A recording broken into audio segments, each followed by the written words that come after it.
All right. So next, we'll be looking at break and continue statements. Now, what are these and where these are used and why these are used? So let us create a new class over here, and we'll say break and continue. Right. Now, let us assume I have created a method over here. Let's say public void go. Right.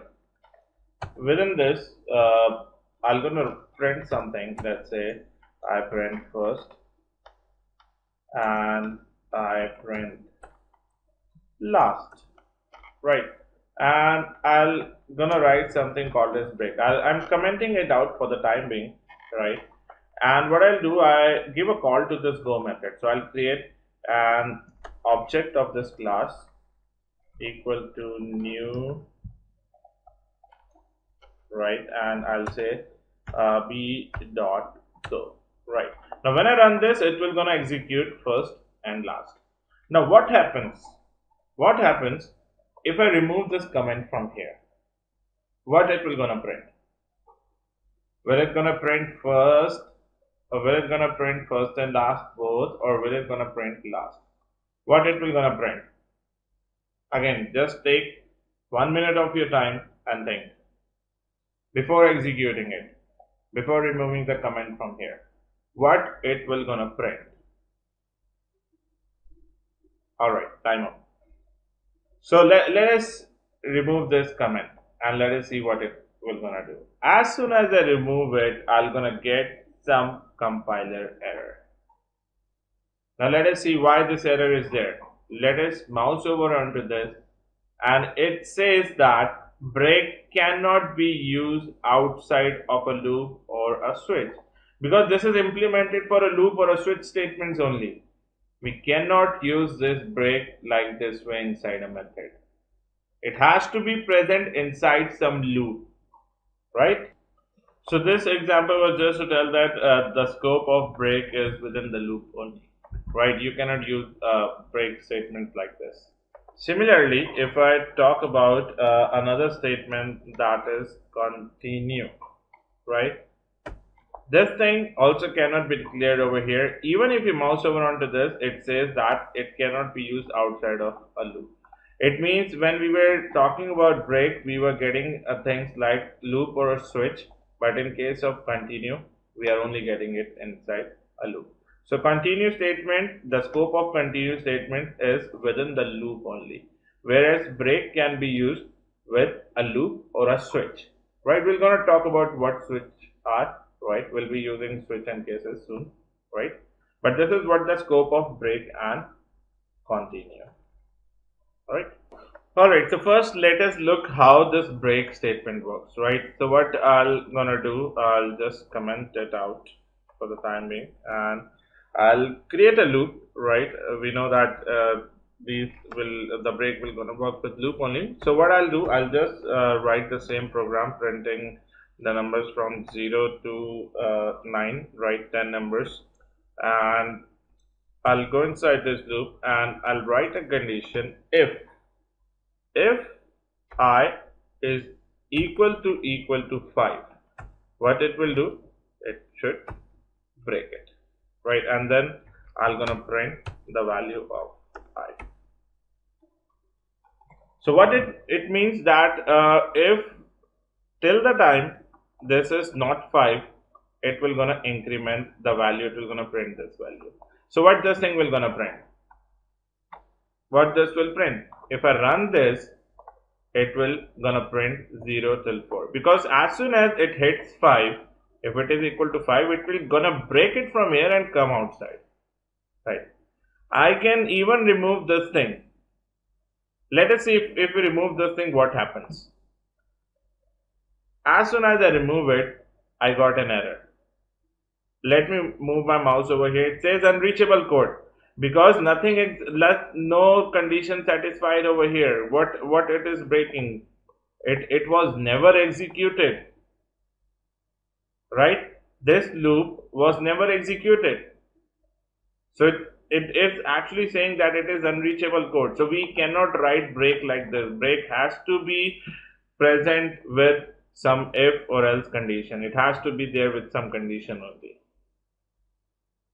Right? So this is mandatory that you need to write these break statements with if or else. Right? Even let's say if I remove this thing and I remove this thing as well. Now this is a valid code, right? And if I just write outside the loop, now what it will gonna print? You can see a yellow sign over here. If I mouse over onto this, it says dead code.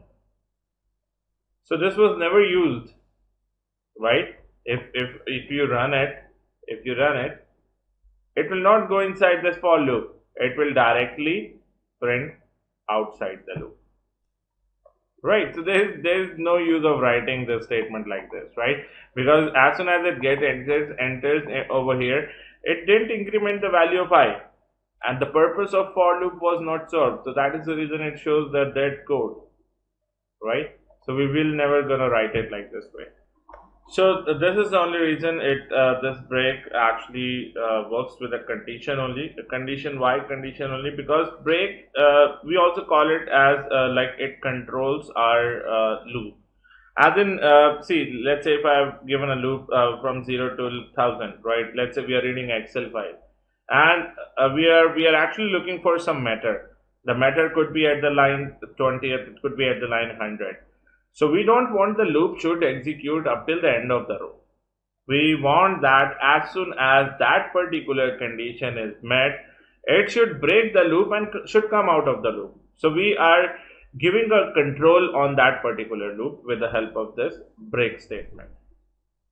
So next, we're gonna take a look at the continue statement. Now, what if I write something over here? I'll just comment it out, and I'll write if this I is greater than 0, then continue, right? And I'll print the value of I as well. Now what it will gonna run? If it is greater than equal to 0. If I is greater than equal to 0, what it should actually print? The value of I is equal to 0, right? At I, so 0 is equal to 0, continue. Will it gonna print this value? Will it gonna come out of the loop, right? If it prints this value, will it gonna print 0 or what? Normally people get confused with the continue statement because we rarely use it, right? Most of the time we have seen that we use break statement. Now when is continue required? What is the use of this continue statement? And normally people misunderstood like the continue statement, as in people think that continue means that continue in the loop. So it means if this is less than equal to 0, then just go ahead and print this. This thing we can do it without even writing continue statement. What is the use? What is the use of continue statement? If I run this, it will not gonna print this value. See what it does. As soon as I run it, you can see it prints outside the loop. Now what it has actually done? See how the flow of continue works over here. It first checks whether this condition is satisfied. If this is satisfied, then it will continue to iterate this I plus plus. It will not go over here. It will continue to iterate the next cycle. So continue, what it is doing? It is continue to the next cycle, right? So as soon as the continue is hit, we actually our focus actually goes over here. So what's happening over here? The very first time I value of I is 0, continue is hit, it goes over here. Next time the value of I is 1, it goes over here, it again returns over here. Then I is 2, 2 is less than equal to 0, continue, then it goes over here. right? So till the time the value is not equal to 10, it goes over here and it comes over here, right? So it never goes inside over here, it never goes inside it, and as soon as the value is not satisfied, it actually comes out of the loop. So we generally don't use it like this, right? We use it with multiple conditions, as in mostly the use of this continue is to skip the iterations. Uh, Iterations, right? This is the only thing, this is the only way to skip the iterations. As in, let's say what we are doing, we are printing the value from 0 to 9. What if I want that the values are printed from 0 to 4 and then 8 till 10? I don't want to print the value 5, 6 and 7. So how will you do it? So you can do it only with the help of this continue, right? So what you're gonna write, if I is greater than equal to 5 and I is less than equal to 7, then less than equal to 7, then continue.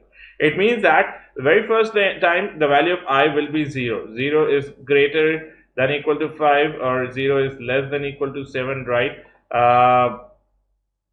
The condition didn't satisfied over here, 0 is greater than equal to 5, right? So the condition didn't satisfied over here, it printed the very first value. Next time I is 1, 1 is greater than equal to 5, the condition is not satisfied, it come over here. Then 2, then 3, then 4. When 5 comes, is it equal to 5? Yes, the condition satisfied, it incremented the value. Next time 6, condition satisfied, like 6 is greater than equal to 5, this didn't satisfied, but this condition is 6 is 6 is greater than equal to 5. Yeah, the condition satisfied, then it goes over here and it executed it, and 6 is also less than 7, right? The next time it will be 7, 7 is greater than 5 and 7 is less than equal to 7. It is satisfied, it will again increment it, it will not gonna go over here. Next time it becomes 8, 8 is greater than 5, but 8 is less than 8 is also greater than 7. So the condition is not satisfied, it started printing from 8. So if I save this and if I run this, you're gonna see the iterations are printed from 0, 1, 2, 3, 4, 5, 6, 7 are not printed, and then 8 and 9 is printed, and then it printed outside the loop. So this is what the usage of continue is. Without continue, you cannot achieve this thing. If I talk about the real-time implementation of this thing, let's say we are reading an Excel file, right? There are 1,000 lines. I don't want to read the line from 20 till 30. I want to skip that line. So this is the only way that you can do it, right? Using that continue statement. If you don't have continue, you cannot achieve that task.